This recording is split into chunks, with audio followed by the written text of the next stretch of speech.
of the most challenging periods of my life was during the prolonged campaigns against the Germanic tribes, particularly the Marcomanni and the Quadi, in what is known as the Marcomannic Wars. The hardships we faced were numerous: constant battles, unpredictable weather, supply shortages, and the ever-present danger of disease and mutiny among the troops. Discipline, more than anything else, helped me endure these trials and emerge stronger in both mind and spirit. One specific event I recall is the plague that swept through our forces during the campaign. This was the Antonine Plague, a devastating epidemic that ravaged the Roman Empire, killing soldiers and civilians alike. Many of my men fell ill, and there was no escaping the constant threat of disease. Alongside the physical toll, the plague also brought fear, panic, and despair into the hearts of my soldiers. Some questioned whether we should abandon the campaign altogether and return to Rome, where the situation was equally dire. As both emperor and commander, I was not immune to these fears. I too felt the weight of uncertainty. In this moment of extreme hardship, discipline became my anchor. First, discipline over my own thoughts. The Stoic philosophy that I held so dearly teaches that our thoughts shape our reality. I could not control the spread of the plague or the suffering it brought, but I could control how I responded to it. Rather than succumbing to despair, I chose to remind myself that hardship is an inevitable part of life, and that suffering itself is neutral. What matters is how we endure it. In my meditations, I wrote to myself, "You have power over your mind, not outside events. Realize this, and you will find strength." Discipline helped me maintain clarity and composure, even when all seemed lost. Second, discipline in leadership. As the commander of the army, I had to set an example for my men. I could not afford to appear shaken or uncertain, for their morale depended on my resolve.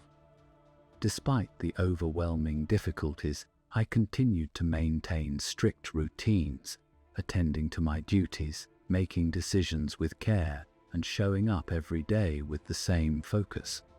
I made sure that my officers and soldiers saw that I was enduring the same hardships as they were.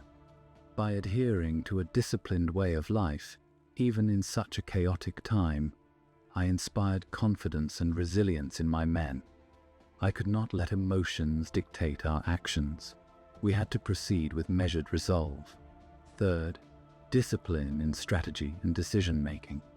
There was immense pressure to act hastily, to retreat to negotiate peace, or to take desperate measures. But I knew that rash decisions in times of crisis often lead to greater suffering. Discipline taught me to balance caution with boldness, to act only when the time was right, and to consider the long-term consequences of every choice. This patience paid off, allowing us to eventually push back the enemy and secure a stronger position for the empire. Had we acted impulsively, we might have lost much more than just battles. Finally, discipline in my personal conduct. Enduring such hardships required constant self-control. As emperor, it would have been easy for me to indulge in comforts or distance myself from the suffering around me, but I practiced the virtue of temperance, ensuring that I shared in the difficulties alongside my men. I ate the same rations, faced the same risks, and lived simply despite my rank. This was a conscious choice born out of discipline, a refusal to allow luxury to weaken my resolve or my sense of duty. Through this experience, I learned that discipline is not just about strict rules or routines. It is about cultivating inner strength and maintaining focus on what is within your control, even when the world around you is chaotic.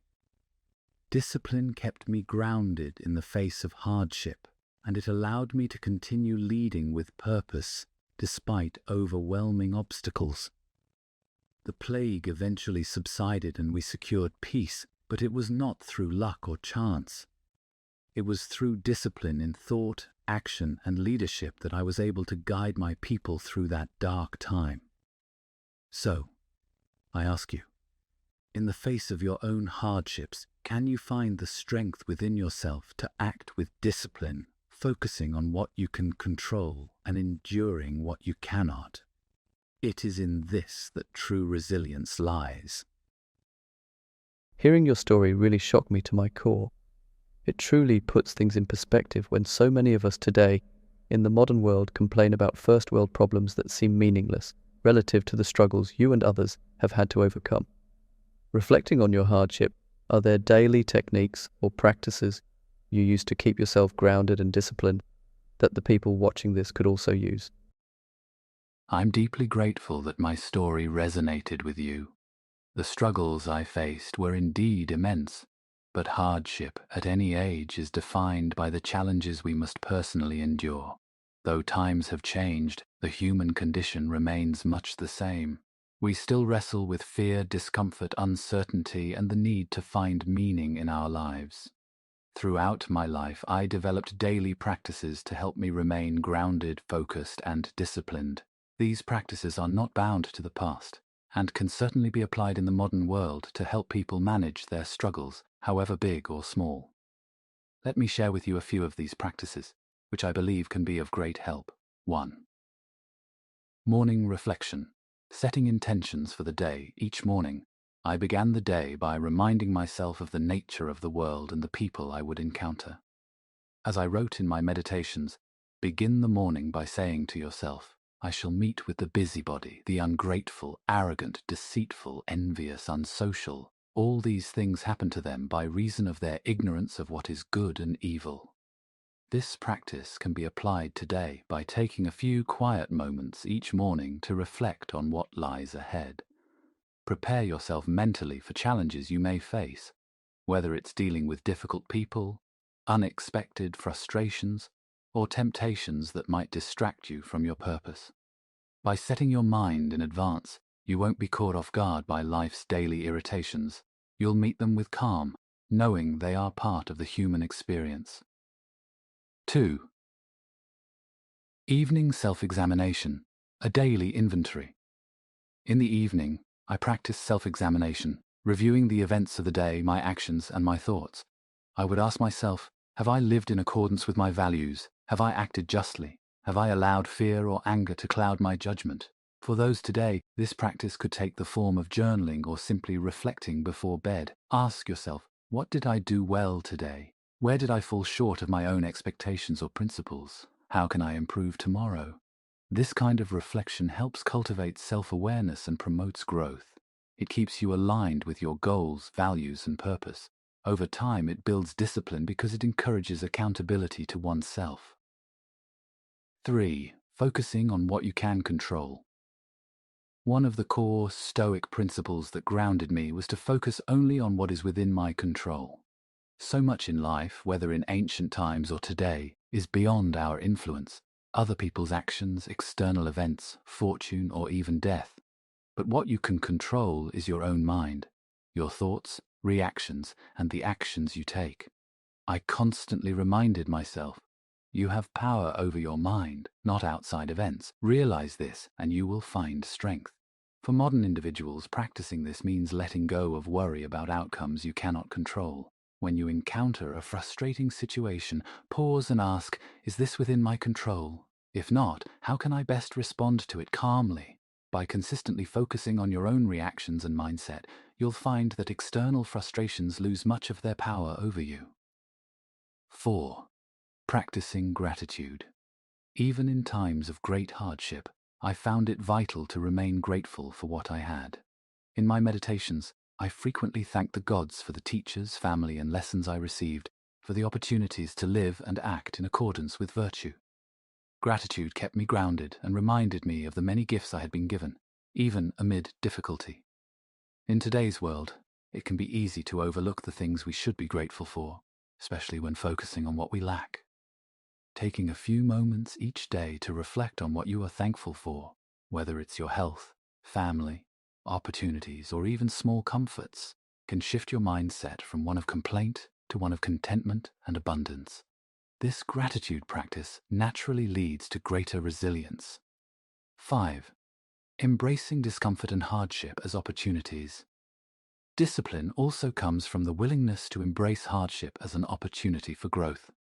When I faced difficulties, I reminded myself that these were moments to practice virtues like patience, courage, and self-control. Every trial, whether personal or external, was a chance to become stronger. For people today, this might mean reframing discomforts like stress at work, personal setbacks, or physical challenges. Instead of seeing these as negatives, view them as opportunities to cultivate resilience. Ask yourself, what virtue can I practice in this situation? How can this hardship help me grow? 6. Simplicity and temperance. Living simply was another key to staying disciplined. I avoided unnecessary luxuries and pleasures that would distract me from my duties. I ate modestly, lived without excess, and remained focused on what truly mattered, my responsibilities to others and my personal development.